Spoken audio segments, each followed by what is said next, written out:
नमस्कार, आप देख रहे हैं चाणक्य न्यूज और मैं हूं आपके साथ मानवी ठाकुर। आज की कुछ खास खबरें। विधानसभा में मुख्यमंत्री विष्णुदेव साय के विभागों की अनुदान मांगों पर चर्चा के बाद इन्हें सर्वसम्मति से पारित कर दिया गया। इस दौरान विपक्ष के अधिकांश सदस्य कांग्रेस के प्रदर्शन में शामिल होने के चलते सदन में मौजूद नहीं थे। मुख्यमंत्री विष्णुदेव साय के विभागों के लिए कुल 10,617 करोड़ रुपए का बजट पारित हुआ। चर्चा के दौरान मुख्य रूप से सत्ता पक्ष के विधायकों ने भाग लिया। अपने संबोधन में सीएम साय ने कहा कि उनकी सरकार बीते 2 वर्षों के संकल्पित यात्रा पर काम कर रही है।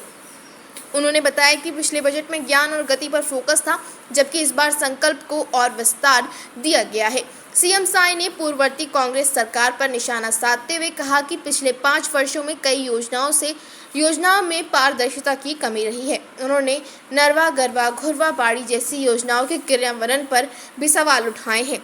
इसके साथ ही उन्होंने कहा कि उनकी सरकार में राजस्व में बढ़ोतरी हुई है और प्रशासनिक कार्यों में पारदर्शिता लाई जा रही है। ई फाइल सिस्टम के जरिए 50,000 से अधिक मामलों का निपटारा किया जा रहा है और अधिकारियों कर्मचारियों को दक्ष बनाने के लिए प्रशिक्षण भी दिया जा रहा है।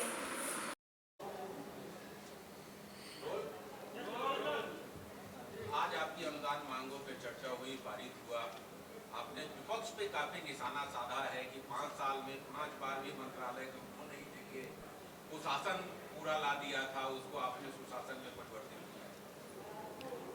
आज हमारे विभागों के अनुदान मांगों पर सदन में चर्चा हुई है और चर्चा का शुभारंभ आदरणीय किरण देव जी ने किया और करीब 15 सम्मानित सदस्यों ने चर्चा में भाग लिया और उनके बहुत अच्छे सुझाव आए और क्षेत्र की कुछ समस्याओं पर भी उन्होंने इंगित किया है और उनके महत्वपूर्ण सुझाव को और उनके क्षेत्र की समस्याओं को हमारे विभाग के अधिकारियों ने नोट किया है और सरकार उन पर सहानुभूतिपूर्वक विचार करेगी।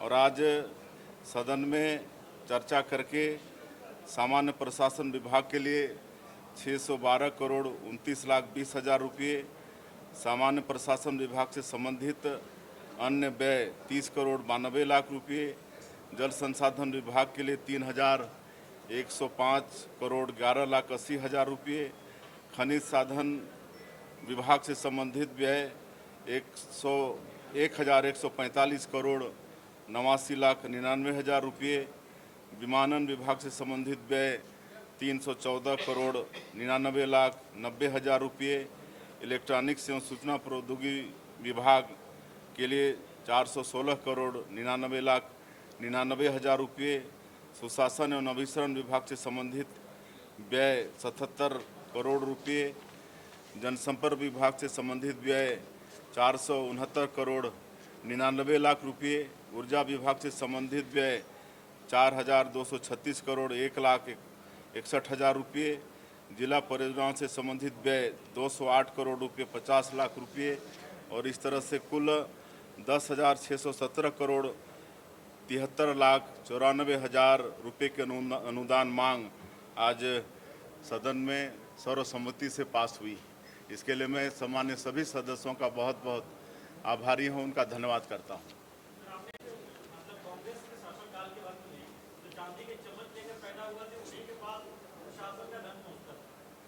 बिल्कुल 2018 के विधानसभा चुनाव में छत्तीसगढ़ की जनता ने कांग्रेस पार्टी को एक बड़ा जनादेश दिया था, एक विश्वास के साथ, जबकि पिछले 15 वर्षों में हमारी भारतीय जनता पार्टी की सरकार ने छत्तीसगढ़ का चहुमुखी विकास किया था। लेकिन जनता को उम्मीद थी कि कांग्रेस की सरकार इससे भी ज़्यादा छत्तीसगढ़ में विकास करेगी, लेकिन इन्होंने 36 वादे का जन घोषणा पत्र जारी किया था और इतना बड़ा जनादेश के बाद सिर्फ और सिर्फ छत्तीसगढ़ को लूटने का उन्होंने काम किया। हर क्षेत्र में उन्होंने लूट मचाया, वो चाहे आसमान हो, चाहे धरातल हो, चाहे धरातल के अंदर भी, तीनों जगह को उन्होंने नहीं छोड़ा। हर जगह उन्होंने लूटा और पूरे प्रदेश को भ्रष्टाचार का गढ़ बना दिया। इसलिए 2023 के चुनाव में छत्तीसगढ़ की जनता ने उनको आउट कर दिया, रिजेक्ट कर दिया। मुख्यमंत्री पद की लड़ाई में कहेंगे, क्योंकि मुख्यमंत्री से सबको काफी उम्मीदें होती है, विधानसभा के क्षेत्र के लोगों को उम्मीदें होती है, लेकिन पूरा विपक्ष पलायन कर गया। हाँ, आज विपक्ष का कोई बड़ा कार्यक्रम शायद है विधानसभा घेराव का, और उनके छत्तीसगढ़ के प्रभारी भी आए हुए हैं, इसलिए वो सदन में मौजूद नहीं रहे। सदन महत्वपूर्ण है, लेकिन उनको उनके लिए वो महत्वपूर्ण लगा, जबकि उनको इस अवसर पर सदन के अंदर रहना चाहिए था।